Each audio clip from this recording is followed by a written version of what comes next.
Bonjour à tous, alors aujourd'hui je vous propose donc un sujet du baccalauréat 2021, donc spécialité maths, c'est celui du mardi 8 juin 2021, et nous est sur l'exercice donc 4B, celui où on avait le choix donc, et là le domaine abordé, c'est donc fonction exponentielle et je dirais convexité, avec deux parties, une partie où on va calculer, et une première partie ici où graphiquement on va déduire des informations sur une fonction.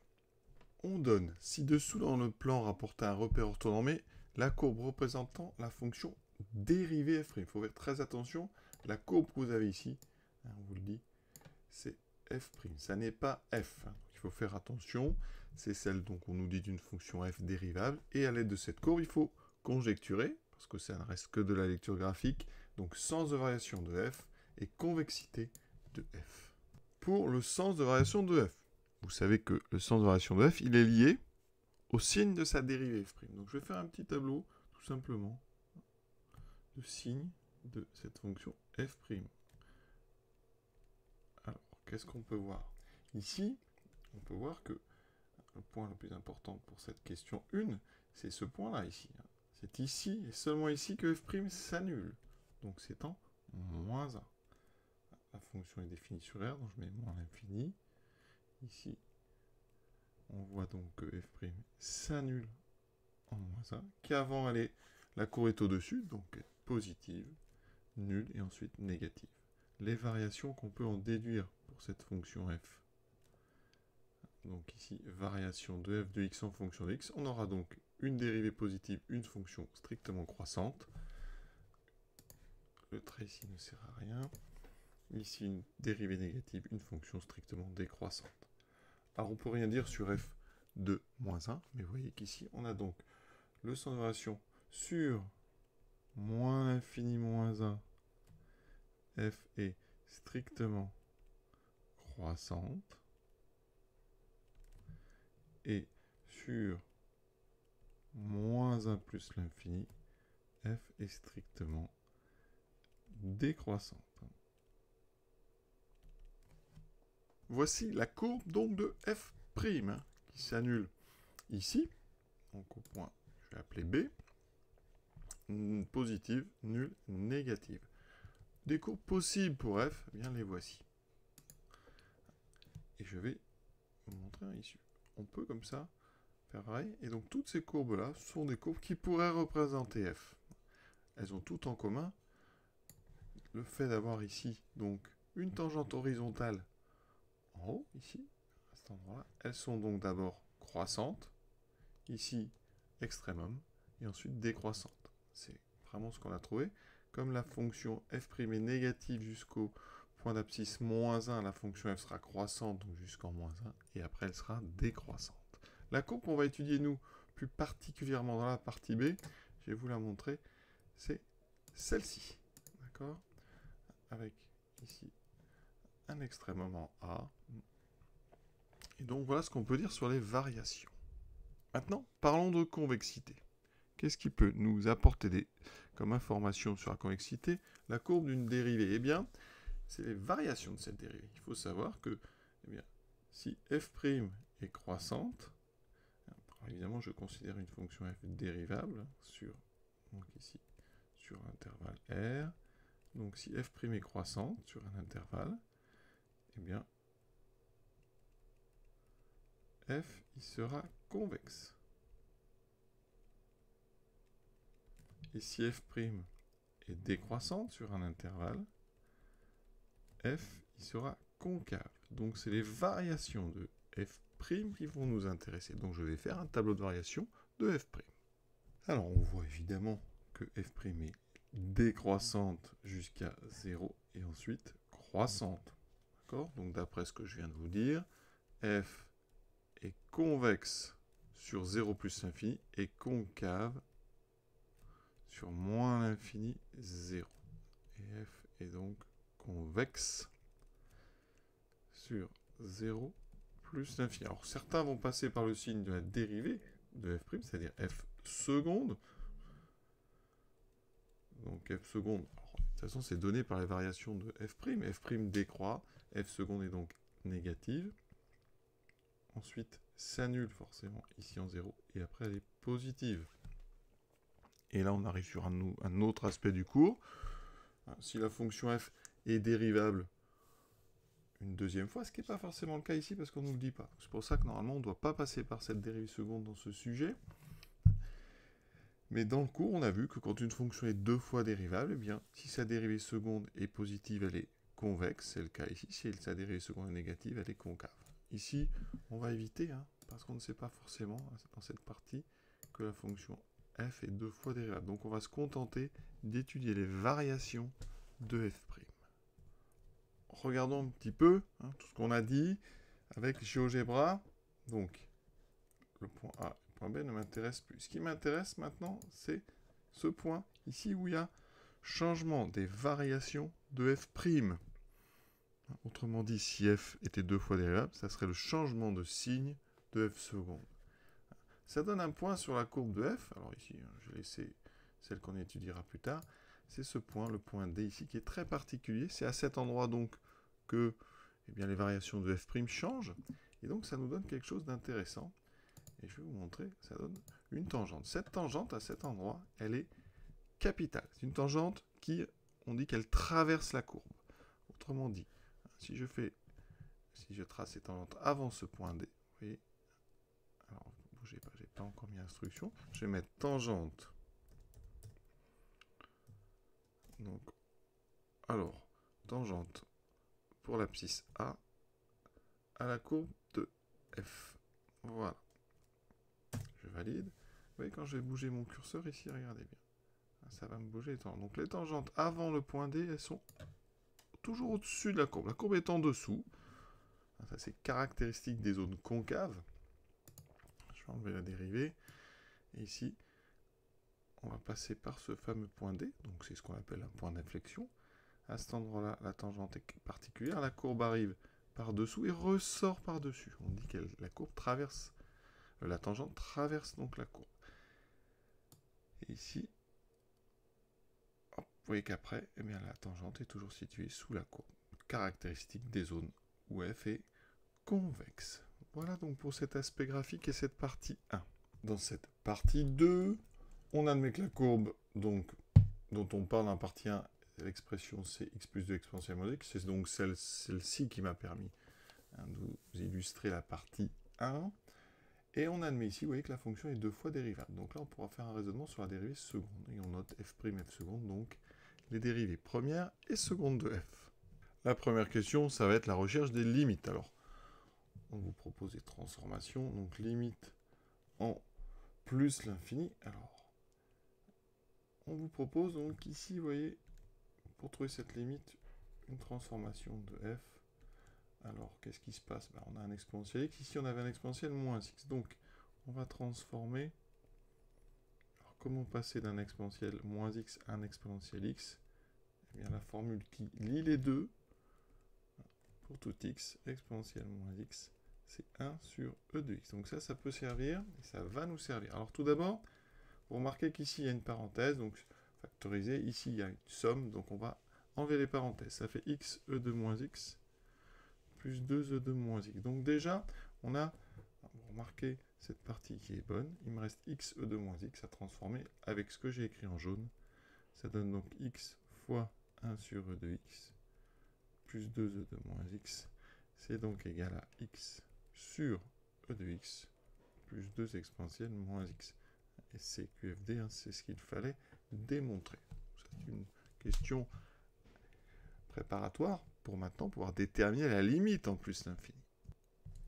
On a x sur e de x, alors ça tout de suite, ça fait plus l'infini sur plus l'infini, donc c'est une forme indéterminée. Donc le cours, qu'est-ce qu'on sait? On sait, ça s'appelle une croissance comparée, que la limite d'exponentielle x sur x en plus l'infini, eh bien c'est plus l'infini. Donc en inversant, la limite de x sur e de x, ça sera donc 0. On a donc un premier terme ici qui est envers 0. Exponentielle moins x. Une petite composée, donc je vais la rédiger proprement. Limite de moins x, c'est moins l'infini. Je rappelle que l'exponentielle, quand ce qu'il y a dedans tend vers moins l'infini, ça tend vers 0. Donc ici, par composition, donc par composé, la limite de e moins x, quand x tend vers plus l'infini, c'est donc 0. On ajoute ces deux choses-là, vous voyez. Donc par somme, eh bien, la limite de f en plus l'infini, ça sera donc 0. La limite en moins l'infini. Or, l'on admet, on aurait pu vous demander de la trouver, elle est très simple. Hein. Limite de x plus 2 en moins l'infini, c'est moins l'infini. Par une composition assez rapide, limite exponentielle moins x en moins l'infini, ben, ça fait exponentielle en plus l'infini, c'est plus l'infini, oui. Donc ici, par produit, la limite de f en moins l'infini, c'est moins l'infini.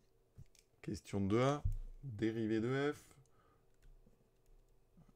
pour tout x, donc f de x, c'est x plus 2 fois exponentielle moins x, c'est donc un produit, c'est u fois v de x, avec u de x qui est x plus 2, v de x qui est exponentielle moins x. Je vais utiliser la dérivée d'un produit, je rappelle la formule, uv', c'est u' v plus uv'. On peut dériver quand u et v sont dérivables, ce qui est largement le cas. Donc ici, 1 dérivé de v'. Alors, c'est exponentielle moins x. Je rappelle, dérivée d'exponentielle u, c'est u', e de u. Ici, u, le u, c'est moins x, donc je vais dériver moins x. Donc ça fera moins 1 exponentielle moins x. C'est donc moins e moins x. Bon, cette dérivée, sincèrement, il faut la connaître par cœur. On la voit tout le temps. Donc ici, après, j'applique la dérivée de mon produit, donc un plus. F', ça sera donc une fois exponentielle moins x. Je vais même mettre le 1. Ensuite, plus x plus 2 multiplié par moins exponentielle moins x. On fait attention. J'enlève les parenthèses. Donc j'ai ici exponentielle moins x exponentielle moins x, moins 2 exponentielle moins x. Je factorise par exponentielle moins x. Ici, j'ai un 1, moins x, moins, donc ici, moins 2. 1 moins 2, ça fait moins 1. Il me reste donc moins x, moins 1 exponentielle moins x. Et c'est ce qu'il fallait aussi démontrer. Maintenant, étudier variation de f. Alors, il faut donc le signe de f'. On sait que quel que soit grand x, exponentielle grand x, c'est quelque chose de strictement positif. Donc ici, quel que soit x appartenant à R, exponentielle moins x, est aussi strictement positif. Conclusion, f' de x est du signe de moins x moins 1. C'est une expression affine, hein, moins x moins 1, donc très simple. On est sur moins infini plus infini. Alors moins x moins 1, quand est-ce que ça s'annule? Ben, comme moins x égale 1, donc quand x égale moins 1.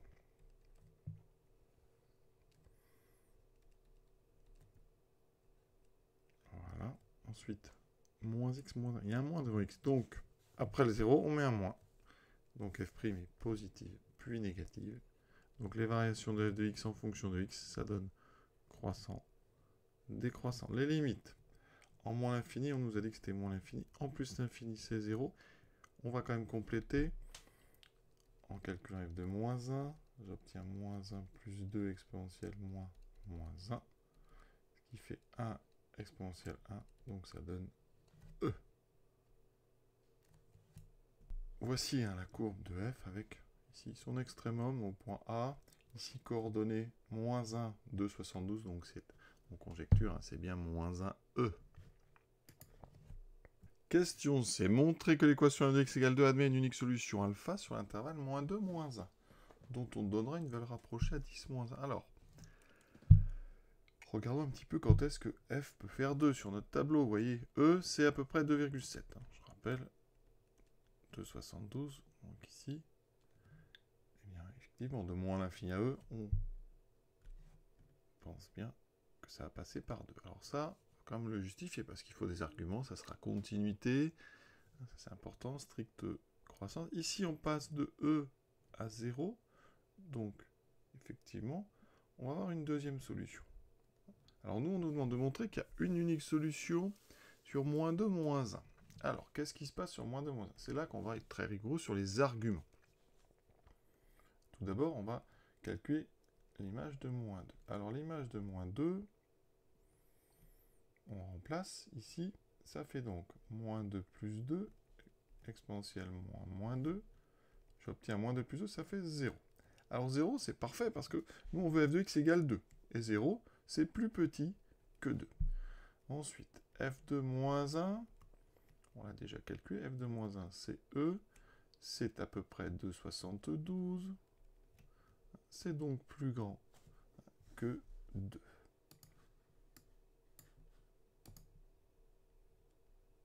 D'accord? Ça veut dire que maintenant, on va utiliser une conséquence du théorème des valeurs intermédiaires. Sur l'intervalle moins 2, moins 1. La fonction f, très important, est continue. Il n'y a pas de trou dans sa courbe. Donc, si on passe d'un nombre plus petit que 2 à un nombre plus grand que 2, au niveau des ordonnées, on va être obligé de passer par 2. Au moins une fois. Donc f continue. Pourquoi est-ce qu'elle est continue? Parce qu'elle est dérivable, cette fonction. La dérivabilité, elle implique la continuité. F est strictement croissante sur moins 2, moins 1. On est ici à gauche. Important parce que ça vous donne l'unicité de la solution. Ensuite, on rappelle que f de moins 2 est plus petit que 2, f de moins 1 est plus grand que 2. Donc ça veut dire qu'ici, le nombre 0 appartient en fait, eh bien, il est bien entre moins 2 et moins 1. C'est bien ce qu'on appelle une valeur intermédiaire. Donc ici, on peut écrire ça en disant que 0 appartient à l'image de l'intervalle moins 2, moins 1. Et tout ça, conséquence ou corollaire du théorème des valeurs intermédiaires, donc du TVI, eh bien l'équation f de x égale 2 admet sur moins 2, moins 1. On pourrait même ouvrir les crochets en moins 2, moins 1, puisqu'on sait que c'est ni en moins 2 ni en moins 1 la solution. Une unique solution qu'on appelle alpha. Et maintenant, on vous demande une valeur approchée à 10 moins 1.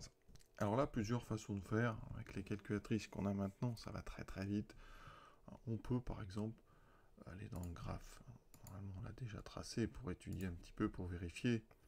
Donc là, je remplis, mais lors de l'épreuve, ça aura déjà été fait. Ici, moins x. Voilà. Ensuite, on trace. Ici, alors, ce qu'on pourrait faire même pour que ce soit plus clair pour tout le monde, je vais tracer la droite d'équation y égale 2. Voilà, comme ça, elle est ici. Donc, c'est les intersections qui m'intéressent. Donc, après, je vais avec le graphic solver. Alors, première petite remarque, en 0, ça vaut 2. Donc, on a déjà la solution. Hein. Je vous avais parlé de deux solutions quand on regarde le tableau. Ici, hein, ce 2, il est atteint pour x égale 0. Nous, ce qu'il nous faut, c'est l'autre. Donc, l'autre ici, alors, deux façons. Si vous avez tracé comme moi y égale 2, ben, vous allez dans le graphic solver, vous mettez intersection. Et tout de suite, ça se place ici. Donc, on a moins 1,5936, etc. À 10 moins 1, ça fait moins 1,6. Autre méthode. Vous ne mettez pas donc ce y égale 2, voilà. Et quand vous utilisez le graphic solver, vous allez un petit peu plus loin. Ici, vous mettez x cal et vous mettez 2. Il va vous donner ici, en allant, il balaye de gauche à droite. Donc, vous avez une première intersection qui m'intéresse, c'est celle-là, c'est moins 1,6. Si vous appuyez ici vers la droite, vous aurez la deuxième en 0. Donc, on va noter moins 1,6. Donc, alpha